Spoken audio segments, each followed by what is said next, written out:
সুপ্রিয় দর্শকবৃন্দ, আসসালামু আলাইকুম রহমতুল্লাহি ওয়া বারাকাতুহু। তৃতীয় শুভেচ্ছা নেবেন, আশা করি সকলেই ভালো আছেন।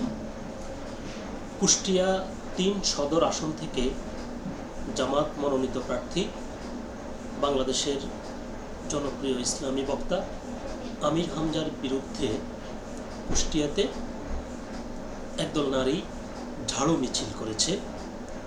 তো কেন তারা ঝাড়ু মিছিল করলো, এ নিয়ে দেশ রূপান্তর পত্রিকায় একটি খবর প্রকাশিত হয়েছে। চলুন দেখি সেখানে বিস্তারিত জেনে নেই যে ঘটনাটি কি ঘটেছে। আমির হামজার বিরুদ্ধে কুষ্টিয়ায় নারীদের ঝাড়ু মিছিল। খবরটির বিস্তারিত বলছে, কুষ্টিয়া ৩ সদর আসনে জামায়াত মনোনীত সংসদ সদস্য প্রার্থী ও ইসলামী বক্তা মুফতি আমির হামজার বিরুদ্ধে ঝাড়ু মিছিল করেছে একদল নারী। সাবেক প্রধানমন্ত্রী বেগম খালেদা জিয়ার সন্তান প্রয়াত আরাফাত রহমান কোকোর নাম বিকৃত করে বক্তব্য দেওয়ার প্রতিবাদে রবিবার 18 জানুয়ারি বেলা 11:30টায় এই মিছিল বের হয়। সদর উপজেলার বটতৈল মোড় থেকে শুরু হয়ে মিছিলটি চৌহাস বিমান চত্বরে গিয়ে শেষ হয়। মিছিলে অংশগ্রহণকারী নারীরা মুফতি আমির হামজার দৃষ্টান্তমূলক শাস্তি দাবি করেন। তাদের বক্তব্য, একজন মৃত মানুষকে নিয়ে কোনো আলেম এই ধরনের কুরুচিপূর্ণ কথা বলতে পারেন না।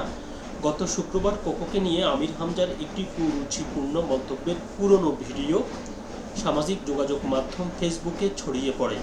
এতে দেশ জুড়ে ব্যাপক নিন্দা ও সমালোচনার সৃষ্টি হয়।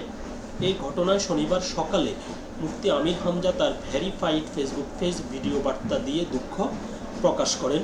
তিনি দাবি করেন, নির্বাচন সামনে রেখে তার বিরুদ্ধে ষড়যন্ত্র করে এই বক্তব্য ছড়ানো হচ্ছে। তিনি বলেন, ভুল হলে আমি স্বীকার করি, মানুষ তো ভুলের ঊর্ধ্বে নয়। অন্যদিকে ঘটনার তীব্র নিন্দা ও প্রতিবাদ জানিয়ে শুক্রবার রাতেই কুষ্টিয়া জেলা বিএনপির আহ্বায়ক কুতুবুদ্দিন স্বাক্ষরিত এক প্রেস বিজ্ঞপ্তি প্রকাশ করা হয়।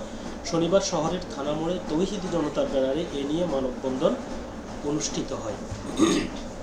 তো প্রতিবেদনটি এ পর্যন্তই ছিল।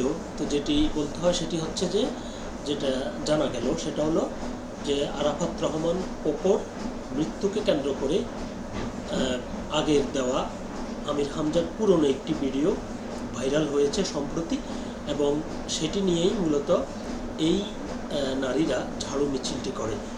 আর বাংলাদেশে এমনিতেই একটি প্রবণতা রয়েছে, সেটি হচ্ছে যদি কেউ কোনো ভুল ত্রুটি করে থাকে তাহলে তার আগের ভুল ত্রুটিগুলো নির্বাচনের আগে তার ইমেজ ক্ষুণ্ণ করার জন্য সামনে আনা হয়।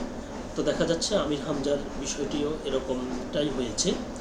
যদিও তিনি তার ফেসবুক পোস্টে আগের এই বক্তব্যের জন্য তিনি দুঃখ প্রকাশ করেছেন এবং তিনি ক্ষমা প্রার্থনা করেছেন। এরপরও এটি নিয়ে অনাকাঙ্ক্ষিত এই ঘটনাটি ঘটল।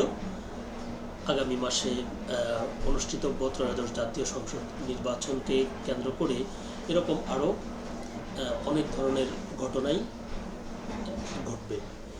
তো প্রশাসন অবশ্যই বিষয়গুলো লক্ষ্য রেখে যাতে কোনো অস্থিতিশীল পরিবেশ তৈরি না হয় সেদিকে নজর রাখবে।